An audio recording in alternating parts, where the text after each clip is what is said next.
ಮಧ್ಯಪ್ರಾಚ್ಯ ಯುದ್ಧದಿಂದಾಗಿ ವಿಮಾನಗಳಲ್ಲಿ ಬಳಸುವ ಟರ್ಬೈನ್ ಇಂಧನದ ಬೆಲೆ ಡಬಲ್ ಆಗಿದೆ. ಯುದ್ಧ ಆರಂಭಕ್ಕೂ ಮುನ್ನ ಅಂದರೆ ಫೆಬ್ರವರಿ 27ರಂದು ಬ್ಯಾರೆಲ್ಗೆ $99 ಇದ್ದ ಟರ್ಬೈನ್ ಇಂಧನದ ಬೆಲೆ ಮಾರ್ಚ್ 27ರ ಹೊತ್ತಿಗೆ $195ಗೆ ಏರಿಕೆಯಾಗಿದೆ. ಹೀಗಾಗಿ ಏಪ್ರಿಲ್ ತಿಂಗಳಿನಲ್ಲಿ ವಿಮಾನಗಳ ಟಿಕೆಟ್ ದರ ಏರಿಕೆಯಾಗುವ ಸಾಧ್ಯತೆ ಇದೆ. ಈಗಾಗಲೇ ಕೆಲವು ವಿಮಾನಯಾನ ಸಂಸ್ಥೆಗಳು ಪ್ರಯಾಣಿಕರ ಟಿಕೆಟ್ ಬೆಲೆಗೆ ಸರ್ಚಾರ್ಜ್ ಸೇರಿಸುತ್ತಿದೆ. ಈ ಹಿನ್ನೆಲೆ ಕೇಂದ್ರ ವಿಮಾನಯಾನ ಸಚಿವ ರಾಮ್ ಮೋಹನ್ ನಾಯ್ಡು ಟರ್ಬೈನ್ ಇಂಧನದ ಮೇಲಿನ ತೆರಿಗೆ ಕಡಿತಗೊಳಿಸುವಂತೆ ರಾಜ್ಯಗಳಿಗೆ ಕರೆ ನೀಡಿದ್ದಾರೆ. ಇನ್ನು ಹೊರ್ಮುಜ್ ಜಲಸಂಧಿ ಬಂದ್ ಆಗಿದ್ದರಿಂದ ಟರ್ಬೈನ್ ಇಂಧನದ ಕೊರತೆ ಎದುರಿಸುತ್ತಿರುವ ದೇಶಗಳಿಗೆ ಟ್ರಂಪ್ 2 ಸಲಹೆಗಳನ್ನು ನೀಡಿದ್ದಾರೆ. ಇರಾನ್ ನಾಶಪಡಿಸುವುದಕ್ಕೆ ಭಾಗಿಯಾಗಲು ನಿರಾಕರಿಸಿದ ಬ್ರಿಟನ್ನಂತೆ ಹೊರ್ಮುಜ್ ಜಲಸಂಧಿಯಿಂದಾಗಿ ಜೆಟ್ ಇಂಧನ ಪಡೆಯಲಾಗದ ಎಲ್ಲಾ ದೇಶಗಳಿಗೆ ನನ್ನ ಬಳಿ ಸಲಹೆ ಇದೆ. ನಂಬರ್ 1, ನಮ್ಮಿಂದ ಖರೀದಿಸಿ, ನಮ್ಮ ಬಳಿ ಸಾಕಷ್ಟಿದೆ. ಮತ್ತು ನಂಬರ್ 2, ಈಗಲಾದರೂ ಸ್ವಲ್ಪ ಧೈರ್ಯ ಬೆಳೆಸಿಕೊಳ್ಳಿ, ಜಲಸಂಧಿಗೆ ತೆರಳಿ ಮತ್ತು ಪಡೆದುಕೊಳ್ಳಿ. ನಿಮಗಾಗಿ ನೀವೇ ಹೋರಾಟ ಮಾಡುವುದನ್ನು ಕಲಿಯಬೇಕು. ಯಾಕಂದ್ರೆ ಇನ್ನು ಮುಂದೆ ಅಮೆರಿಕ ನಿಮ್ಮ ಸಹಾಯಕ್ಕೆ ಇರುವುದಿಲ್ಲ. ಯಾಕಂದ್ರೆ ನೀವು ನಮ್ಮ ಜೊತೆಗೆ ನಿಂತಿಲ್ಲ. ಇರಾನ್ ಮೂಲಭೂತವಾಗಿ ನಾಶವಾಗಿದೆ. ಕಠಿಣ ಭಾಗವನ್ನು ಮುಗಿಸಿದ್ದೇವೆ. ಹೋಗಿ ನಿಮ್ಮ ತೈಲ ಪಡ್ಕೊಳ್ಳಿ. ದಕ್ಷಿಣ ಕನ್ನಡ ಜಿಲ್ಲೆಯ ನೆಲ್ಯಾಡಿಯ ನವವಿವಾಹಿತ ಉದ್ಯಮಿಯ ಆತ್ಮಹತ್ಯೆ ಕೇಸ್ಗೆ ಟ್ವಿಸ್ಟ್ ಸಿಕ್ಕಿದೆ. ಮೃತ ಸುದೀಪ್ ರೈ ಪತ್ನಿ ಸೌಮ್ಯ ಶೆಟ್ಟಿಯ ನೌಟಂಕಿ ಆಟ ಬಟ ಬಯಲಾಗಿದೆ. ಇನ್ಸ್ಟಾಗ್ರಾಂನಲ್ಲಿ ಪರಿಚಯವಾಗಿದ್ದ ಸೌಮ್ಯ ಶೆಟ್ಟಿಯನ್ನ ಸುದೀಪ್ ರಿಜಿಸ್ಟರ್ ಮದುವೆ ಆಗಿದ್ರು. ಆದರೆ ಮದುವೆಯಾಗಿ ಕೆಲವು ದಿನಗಳಲ್ಲಿ ಆಕೆಗೆ ಇದು 3ನೇ ಮದುವೆ ಅನ್ನೋದು ಗೊತ್ತಾಗಿದೆ. ಇದೇ ಕಾರಣಕ್ಕೆ ಸುದೀಪ್ ಆತ್ಮಹತ್ಯೆ ಮಾಡಿಕೊಂಡಿರುವ ಅನುಮಾನ ಮೂಡಿದೆ. ಮದುವೆಯಾಗಿ ತಿಂಗಳ ಬಳಿಕ ಮನೆಗೆ ಬಂದಿದ್ದ ಸುದೀಪ್ ತಾಯಿ ಜೊತೆ ಕಾರಿನಲ್ಲಿ ತೆರಳುತ್ತಿದ್ದಾಗ ಬಂದು ರಂಪಾಟ ಮಾಡಿದ್ದಂತೆ. ಬಳಿಕ ಪತ್ನಿ ಜೊತೆ ತೆರಳಿದ್ದ ಸುದೀಪ್ ಆಸ್ಪತ್ರೆ ಸೇರಿದ್ದು ಇದು ಆತ್ಮಹತ್ಯೆ ಅಲ್ಲ, ಕೊಲೆ ಅಂತ ಸುದೀಪ್ ಪೋಷಕರು ಗಂಭೀರ ಆರೋಪ ಮಾಡಿದ್ದಾರೆ. ಹನಿ ಟ್ರ್ಯಾಪ್ ಮಾಡಿರುವುದಾಗಿ ಕಣ್ಣೀರು ಹಾಕಿದ್ದಾರೆ.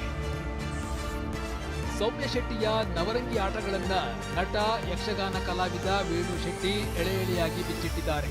2024ರಲ್ಲಿ ವೇಣು ಶೆಟ್ಟಿಗೆ ಸೌಮ್ಯ ಪರಿಚಯವಾಗಿದ್ದು ಇಬ್ಬರ ಪರಿಚಯ ಮದುವೆವರೆಗೂ ಬಂದು ನಿಂತಿತ್ತು. ಆದರೆ ಮದುವೆ ಫಿಕ್ಸ್ ಆಗ್ತಾ ಇದ್ದಂತೆ ಸೌಮ್ಯಾಳಿಗೆ 3 ಮದುವೆ ಆಗಿರುವುದು ಗೊತ್ತಾಗಿ ಮದುವೆ ರದ್ದಾಗಿತ್ತು.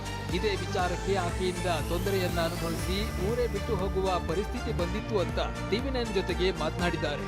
ಸೌಮ್ಯ ಶೆಟ್ಟಿ ಹೇಗೆ ಪರಿಚಯ? ಎಕ್ಸಾಕ್ಟ್ ಆಗಿ ನನಗೆ ಪರಿಚಯ ಆಗಿದ್ದು 2024 ಜೂನ್ 14ಗೆ ನಮ್ಮದು ಮಾತುಕತೆ ಸ್ಟಾರ್ಟ್ ಆಗುತ್ತೆ. ಅವಳು ಪರಿಚಯ ಆಗ್ತಾಳೆ ನನಗೆ.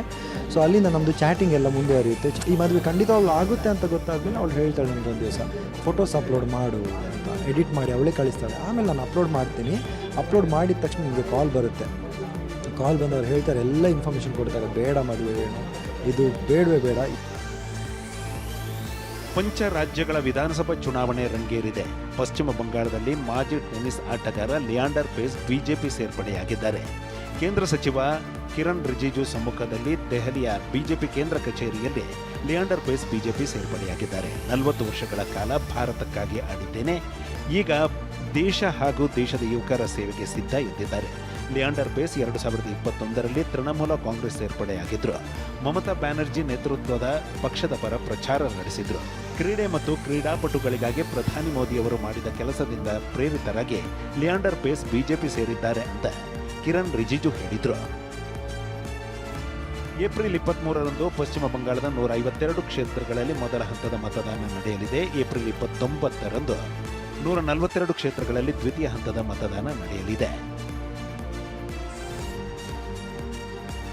ತಮಿಳುನಾಡು ವಿಧಾನಸಭಾ ಚುನಾವಣೆಯಲ್ಲಿ 2 ಕ್ಷೇತ್ರಗಳಲ್ಲಿ ಸ್ಪರ್ಧಿಸಿರುವ ಡಿವಿಕೆ ಪಕ್ಷದ ಮುಖ್ಯಸ್ಥ ವಿಜಯ್ ನಾಮಪತ್ರ ಸಲ್ಲಿಕೆ ವೇಳೆ ಅಫಿಡವಿಟ್ನಲ್ಲಿ ಒಟ್ಟು 620 ಕೋಟಿ ರೂಪಾಯಿ ಆಸ್ತಿ ಹೊಂದಿರುವುದಾಗಿ ಘೋಷಿಸಿದ್ದಾರೆ. 620 ಕೋಟಿ ರೂಪಾಯಿ ಆಸ್ತಿ ಪೈಕಿ 404 ಕೋಟಿ ಮೌಲ್ಯದ ಚರಾಸ್ತಿ ಹಾಗೂ 220 ಕೋಟಿ ಮೌಲ್ಯದ ಸ್ಥಿರಾಸ್ತಿಯನ್ನ ವಿಜಯ್ ಹೊಂದಿದ್ದಾರೆ. ಇನ್ನು ಪತ್ನಿ ಸಂಗೀತ ಹೆಸರಿನಲ್ಲಿ 15 ಕೋಟಿ 51 ಲಕ್ಷ ಮೌಲ್ಯದ ಚರಾಸ್ತಿ ಮತ್ತು 2.5 ಕೋಟಿ ಮೌಲ್ಯದ ಸ್ಥಿರಾಸ್ತಿಯನ್ನು ಹೊಂದಿದ್ದಾರೆ. BMW 530, Toyota Lexus, Toyota welfare, BMW i7 ಸೇರಿದಂತೆ ವಿಜಯ್ 5 ದುಬಾರಿ ಕಾರುಗಳನ್ನು ಹೊಂದಿದ್ದಾರೆ. ವಿಜಯ್ ತಮ್ಮ ತಂದೆ SA ಚಂದ್ರಶೇಖರ್ಗೆ 3 ಕೋಟಿ, ತಾಯಿ ಶೋಭಾ ಚಂದ್ರಶೇಖರ್ಗೆ 87 ಲಕ್ಷ, ಪತ್ನಿ ಸಂಗೀತಾಗೆ 12 ಕೋಟಿ, ಮಗ ಜೇಸನ್ಗೆ 8 ಲಕ್ಷ, ಮಗಳು ದಿವ್ಯಾ ಸಾಶಾಳಿಗೆ 4 ಲಕ್ಷ ಸಾಲವನ್ನು ನೀಡಿದ್ದಾರೆ. ಕೇರಳದಲ್ಲಿ ವಿಧಾನಸಭಾ ಚುನಾವಣಾ ಪ್ರಚಾರ ಕಾದಿದೆ. ಕೇರಳಂನ ಪೆರಂಬ್ರಾದಲ್ಲಿ ರಾಹುಲ್ ಗಾಂಧಿ ಇವತ್ತು ಅಬ್ಬರದ ಪ್ರಚಾರ ನಡೆಸಿದರು.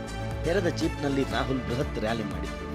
ಇನ್ನು ದೇಶದ ಯಾವ ಮೂಲೆಗೆ ಹೋದರೂ ಕೇರಳದ ನರ್ಸ್ಗಳು ನಮ್ಮ ಸೇವೆ ಸಲ್ಲಿಸುತ್ತಿದ್ದಾರೆ ಅಂತ ಕೊಂಡಾಡಿದರು. ಗಂಗಾವತಿಯ ವಿಕೃತ ಕಾಮಿಯನ್ನ ಕೊಪ್ಪಳ ಜಿಲ್ಲೆ ಗಂಗಾವತಿ ನಗರ ಪೊಲೀಸರು ಬಂಧಿಸಿದ್ದಾರೆ. ಮಹಿಳೆಯರ ಒಳ ಉಡುಪು ಕದ್ದು ಪರಾರಿಯಾಗ್ತಾ ಇದ್ದ ಹಮಾಲರ ಕಾಲೋನಿ ನಿವಾಸಿ ದಾದೆ ಸಾಬ್ನನ್ನ ಬಂಧಿಸಲಾಗಿದೆ. ಈತನ ವಿಕೃತ ಕೃತ್ಯ ಸಿಸಿ ಕ್ಯಾಮೆರಾದಲ್ಲಿ ಸೆರೆಯಾಗಿತ್ತು. ಬೆಂಗಳೂರು ಕಾರಾಗೃಹಕ್ಕೆ ಡ್ರಗ್ಸ್ ಸಿಮ್ ಕಾರ್ಡ್ ಪೂರೈಕೆ ಆರೋಪದ ಹಿನ್ನೆಲೆ ಪರಪ್ಪನಗರ ಠಾಣಾ ಪೊಲೀಸರು ರಿತಿಕಾ ರೈ ಎಂಬ ಯುವತಿಯನ್ನ ಬಂಧಿಸಿದ್ದಾರೆ. ರಿತಿಕಾ ಮಾರ್ಚ್ 26ನೇ ತಾರೀಕಿನಂದು ವಿಚಾರಣಾಧೀನ ಕೈದಿಯ ಭೇಟಿಗೆ ತೆರಳಿದ್ದ ವೇಳೆ ಪರಿಶೀಲನೆ ನಡೆಸಲಾಗಿತ್ತು. ಈ ವೇಳೆ ಸಿಮ್ಗಳು, ಗಾಂಜಾ, ಬೀಡಿ ಪತ್ತೆಯಾಗಿತ್ತು. ಮಧ್ಯರಾತ್ರಿ ಕಾರಿನ ರೂಫ್ ಟಾಪ್ ಓಪನ್ ಮಾಡಿದ ಯುವಕ ವಾಟರ್ ಬಾಟಲ್ಗೆ ಮದ್ಯವನ್ನ ಸೇರಿಸಿ ಕುಡಿದಿದ್ದಾನೆ. ನೆಲಮಂಗಲ ಬೆಂಗಳೂರು ಮಾರ್ಗದಲ್ಲಿ XUV 500 ಕಾರ್ನಲ್ಲಿ ಈ ಶೋಕಿ ಮಾಡಿದ್ದಾನೆ. ಯುವಕನ ಹುಚ್ಚಾಟದ ದೃಶ್ಯ ಮಹಿಳೆಯೊಬ್ಬರು ಪೋಸ್ಟ್ ಮಾಡಿದ್ದು ಬೆಂಗಳೂರಿನಲ್ಲಿ ಪೊಲೀಸರು ಇದ್ದಾರಾ ಇಲ್ವಾ ಅಂತ ಪ್ರಶ್ನಿಸಿದ್ದಾರೆ. ಆನ್ಲೈನ್ ವಹಿವಾಟು ನಡೆಸುವವರಿಗೆ ಏಪ್ರಿಲ್ 1ರಿಂದ ಹೊಸ ನಿಯಮ ಜಾರಿಗೆ ಬರುತ್ತೆ. ಇನ್ಮುಂದೆ ಕೇವಲ OTP ಇದ್ರೆ ಸಾಲದು. UPI, ಕಾರ್ಡ್, ವ್ಯಾಲೆಟ್ ಪಾವತಿಗಳಿಗೆ 2 ಫ್ಯಾಕ್ಟರ್ ಅಥೆಂಟಿಕೇಶನ್ ಕಡ್ಡಾಯ ಆಗಿದೆ.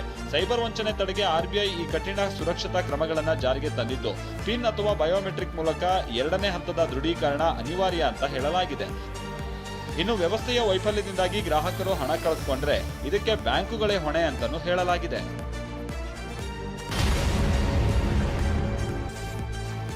ಮೆದುಳಿನ ಕ್ಯಾನ್ಸರ್ನ ಅತ್ಯಂತ ಆಕ್ರಮಣಕಾರಿ ರೂಪವಾದ ಗ್ಲಿಯೋಬ್ಲಾಸ್ಟೋಮಾಗೆ ಇನ್ನೂ ಪ್ರಾಯೋಗಿಕ ಹಂತದಲ್ಲಿರುವ ಹೊಸ ಕ್ಯಾನ್ಸರ್ ಔಷಧ CAR-T ಭರವಸೆ ಮೂಡಿಸಿದೆ. 2024ರಲ್ಲಿ ನಡೆದ 1ನೇ ಹಂತದ ಕ್ಲಿನಿಕಲ್ ಪ್ರಯೋಗದಲ್ಲಿ ಚಿಕಿತ್ಸೆ ಪಡೆದ ಮೊದಲ 3 ರೋಗಿಗಳಲ್ಲಿ ಮೆದುಳಿನಲ್ಲಿ ಕ್ಯಾನ್ಸರ್ ಗೆಡ್ಡೆ ಗಮನಾರ್ಹವಾಗಿ ಕರಗಿದೆ ಎಂದು ಅಮೆರಿಕದ ಮಾಸ್ ಜನರಲ್ ಕ್ಯಾನ್ಸರ್ ಸೆಂಟರ್ನ ಸಂಶೋಧಕರು ವರದಿ ಮಾಡಿದ್ದಾರೆ. RCB SRH ಪಂದ್ಯದ ವೇಳೆ ಮೊಬೈಲ್ ಕದ್ದಿದ್ದ ಆರೋಪಿಯನ್ನ ಪೊಲೀಸರು ಬಂಧಿಸಿದ್ದಾರೆ. ಆರೋಪಿಯಿಂದ 21 ಮೊಬೈಲ್ಗಳನ್ನು ವಶಕ್ಕೆ ಪಡೆಯಲಾಗಿದೆ. ಮಾರ್ಚ್ 28ರಂದು ಚಿನ್ನಸ್ವಾಮಿ ಕ್ರೀಡಾಂಗಣ, ಮೆಟ್ರೋ ನಿಲ್ದಾಣ, ಬಸ್ ನಿಲ್ದಾಣ ಹಾಗೂ ರಸ್ತೆ ಬದಿಯಲ್ಲಿ ಮೊಬೈಲ್ ಕಳ್ಳತನ ಮಾಡಿದ್ದ ಎನ್ನಲಾಗಿದೆ. ಬಂಧಿತ ಆರೋಪಿ ಅಪ್ರಾಪ್ತರನ್ನ ಸೇರಿಸಿಕೊಂಡು ಕಳ್ಳತನ ಮಾಡುತ್ತಿದ್ದ ಎನ್ನಲಾಗಿದೆ.